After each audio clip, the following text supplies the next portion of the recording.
मेरा नाम कीर्ति है और आज मैं आपको अपनी कहानी सुनाने वाली हूँ। मेरे पापा मुझसे बहुत प्यार करते थे, लेकिन जब मैं छोटी थी 8 साल की, तभी वो एक एक्सीडेंट में चल बसे। मेरी माँ ने उसके बाद दूसरी शादी कर ली। सच बताऊं तो मैं नहीं चाहती थी कि मेरी मम्मी ऐसा करें, लेकिन उस समय अकेली औरत, छोटी बच्ची, इसलिए मेरी माँ ने शादी की। मुझे मेरे सौतेले पिता बिल्कुल भी पसंद नहीं थे। मैं उन्हें पापा भी नहीं कहती थी। मम्मी ने कई बार कहा कि यह तुम्हारे पिता हैं, यही सच है, लेकिन मैंने नहीं माना। मेरे पिता तो इस दुनिया में है ही नहीं। यह तो सिर्फ मेरी माँ के पति थे, वो भी दूसरे। उनसे मेरा एक छोटा भाई भी है। वो एजेंसी का काम करते हैं, अक्सर टूर भी किया करते हैं। मेरे सौतेले पिता जब भी मुझसे बात करते या पास बुलाते तो मैं उनसे बात भी नहीं करती थी। आखिर ऐसा चलता रहा। मम्मी ने यह सब देखते हुए मुझे मौसी के यहाँ भेज दिया पढ़ने के लिए। ज्यादातर समय वहीं निकला करता था। पढ़ाई के बाद मुझे एक लड़के से प्यार हुआ। उसका नाम था राहुल। राहुल नया नया ही हमारे शहर में आया था और मौसी के घर के पास ही रहने लगा। करीब 6 महीने में ही मैं राहुल को प्यार करने लगी थी। मैंने सोच लिया था कि शादी करूंगी तो सिर्फ और सिर्फ राहुल से। वो उम्र में करीब मुझसे 5 साल बड़ा था, लेकिन प्यार में यह सब कहाँ देखा जाता है। मैंने मेरी माँ को बता दिया कि मैं राहुल से शादी करना चाहती हूँ। मेरी माँ ने बोला ठीक है, राहुल को मिलने के लिए घर पे बुलाया।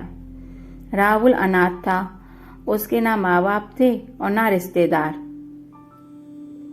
इसलिए वो खुद हमारे घर पे हमारी शादी के लिए बात करने के लिए आया। मुझे बस मेरी माँ की हाँ चाहिए थी। पिता से मुझे कोई मतलब नहीं था, लेकिन वो भी वहीं थे। राहुल आया था। माँ को लड़का पसंद आ गया। मैं खुश थी। राहुल चला गया और मम्मी भी कुछ काम से बाहर गई थी। जब मैं घर में अकेली थी, तब मेरे सौतेले पिता मेरे पास आए और बोले तुम उस लड़के से शादी नहीं करोगी। मैंने कहा आपसे किसने पूछा है, चले जाइए यहाँ से। मैं वहाँ से जाने लगी। तब उन्होंने मेरा हाथ पकड़ लिया और फिर कहा तुम उस लड़के से शादी नहीं कर सकती।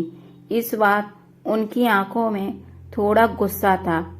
मैंने कहा मेरा हाथ छोड़िए, मुझसे दूर रहिए। मैं अपने कमरे में चली गई और दरवाजा बंद कर लिया। जब माँ आई तब मैंने कहा कि तुम्हारा पति मेरे साथ बदतमीजी कर रहा था। माँ ने कहा चुप रहो, तुम कुछ भी उनके बारे में मत बोलो। वो हमेशा तुम्हारे बारे में सोचते हैं। मेरी माँ के आंखों पर जैसे पट्टी बंधी थी। माँ ने फिर रात में मुझसे बोला कि यह लड़का राहुल सही तो है, तू अच्छे से जान पहचान निकलवा ली ना। मुझे समझ आ गया था कि उन्होंने इनके कान भर दिए हैं। मैंने कहा कि खोट राहुल में नहीं, तुम्हारे पति में है। वो मेरी शादी नहीं होना चाहते। पता नहीं उनके दिल में क्या चलता है और क्या चाहते हैं, लेकिन मैं राहुल से ही शादी करूंगी। मेरा फैसला मेरी माँ अच्छे से जान चुकी थी, इसलिए हमारी शादी तय हो गई। शादी की तैयारियां होने लगीं। मैं खुश थी। इसी दौरान मैंने उनकी आंखों में अजीब सी बेचैनी देखी। मुझे साफ दिखाई दे रहा था कि वो नहीं चाहते थे कि मेरी शादी हो। आखिर कौन बाप ऐसा सोचेगा, लेकिन वो पिता थे, मेरे पिता नहीं थे। आखिरकार शादी का दिन आ गया। सुबह मैं अकेले में राहुल से छत पर बात कर रही थी।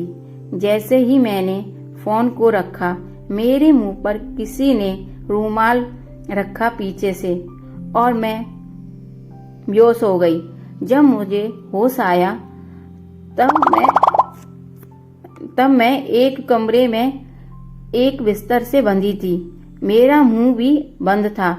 मेरी शादी वाले दिन मुझे यह कौन उठाकर लाया? थोड़ी देर बाद कमरे का दरवाजा खुला और सामने थे तय कौन? मेरे सौतेले पिता। उन्होंने मेरे साथ यह किया था, पर आखिर वो मुझसे यह क्यों उठाकर लाए? मुझे वो पसंद नहीं थे, लेकिन वो इस हद तक गिरे हैं मुझे नहीं पता था। ऐसा तो मैंने उनके बारे में सोचा भी नहीं था। मैं यही सब सोच रही थी। तब वो बोले, मैं तुम्हारी शादी उस लड़के से नहीं होने दूंगा। वो खाना लेकर आए थे। उन्होंने मेरा मुंह खोल दिया। मैंने कहा कि क्या चाहते हो? तुम मेरी शादी से इतने परेशान क्यों हो? मुझे यहाँ बांध कर रखा है। यही है तुम्हारा असली चेहरा, यही है। मेरी आवाज तेज हो गई। देख उन्होंने मेरा मुंह वापस बांध दिया। आज रात मेरी शादी थी और रात को मैं यहाँ इस कमरे में बंद हूँ। मेरे आंखों में लगातार आंसू निकल रहे थे। मैं सोच रही थी कि सारी गलती माँ की है, जो इस आदमी से शादी कर ली। रात को फिर वो कमरे में आई। इस बार कमरे में आते ही कहा कि आज तुम्हारी शादी थी, लेकिन मैं नहीं चाहता था कि तुम उस लड़के से शादी करो। वो लड़का झूठा है, फ्रॉड है, तुम्हारे साथ धोखा दे रहा है। वो पहले से शादीशुदा है। तुम मेरी बात नहीं मान रही थी, इसलिए मैं तुम्हें यहाँ इस तरह लाना पड़ा। लेकिन तुम्हारे भले के लिए मैं कुछ भी करूँगा। मैं 3 साल पहले जब शहर के बाहर कुछ काम से गया था, तब मुझे यह लड़का होटल में एक लड़की के साथ था।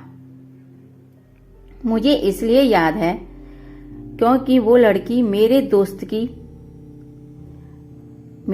की जानने पहचानने वाली थी। उस समय उसने उससे बात की थी। तब भी वो चुप था और मुंह छिपा रहा था। जब तुम उसे घर लाई थी, तब मुझे लगा कि यह वही है, इसलिए मैं तुम्हें मना कर रहा था। मैं जानता हूँ तुम मुझे अपना बाप नहीं मानती, इसलिए मैं तुम्हें हमेशा अपनी बेटी मानता हूँ। मैंने तुम्हें अपनी बेटी माना है और मैं वही करूँगा जिसमें तुम्हारी भलाई हो। फिर चाहे तुम मुझे कुछ भी समझो, कुछ भी बोलो, उस लड़के की सच्चाई तुम्हें स्वतः पता चल जाएगी। और जब तक मैं तुम्हें यहीं रखूंगा। और वहां से दरवाजा बंद करके चले गए। सुबह वो वापस आए। साथ में कौन था? मेरी माँ थी। माँ ने पहले आते ही मेरे हाथ और मुंह खोला। मैंने मम्मी से कहा कि देखो इस आदमी ने क्या किया। अभी तक मुझे इन बातों पर रत्ती भर भी विश्वास नहीं था। लेकिन फिर दरवाजे से एक और लड़की और एक औरत आई। उसके हाथ में एक छोटा बच्चा भी था। वो औरत बोली कि यह सही बोल रहे हैं, वो आदमी धोखेबाज है। उसने मुझे भी धोखा दिया। वो अनाथ नहीं है, उसके घर वाले भी हैं।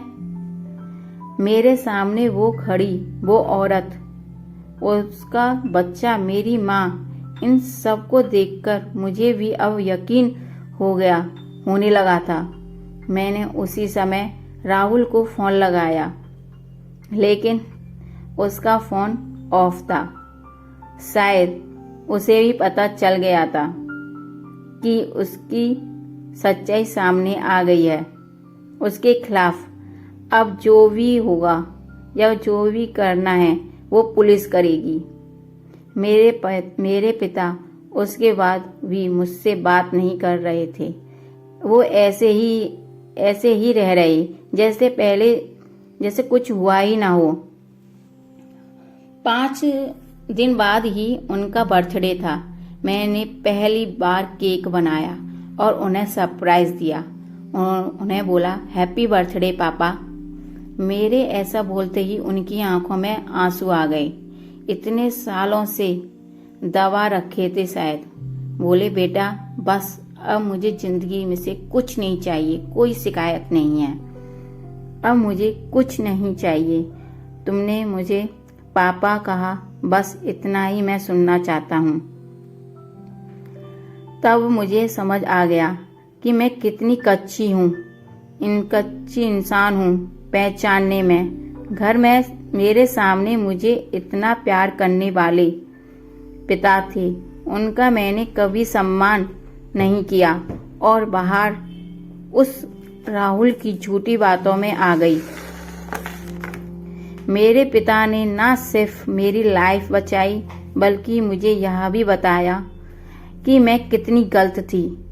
हमारी कहानी सुनने के लिए थैंक यू। आपको यह कहानी कैसी लगी प्लीज़ कमेंट में बताएं। प्लीज़ सब्सक्राइब कीजिए प्लीज़, जिससे आपकी मोबाइल में नोटिफिकेशन आ जाएगा जब भी स्टोरी अपलोड होगी। प्लीज़ प्लीज़ प्लीज़, आपको जो भी कमी लगे कुछ भी तो प्लीज़ कमेंट में बताएं। मैं अपने आप को इम्प्रूव करने की कोशिश करूँगी।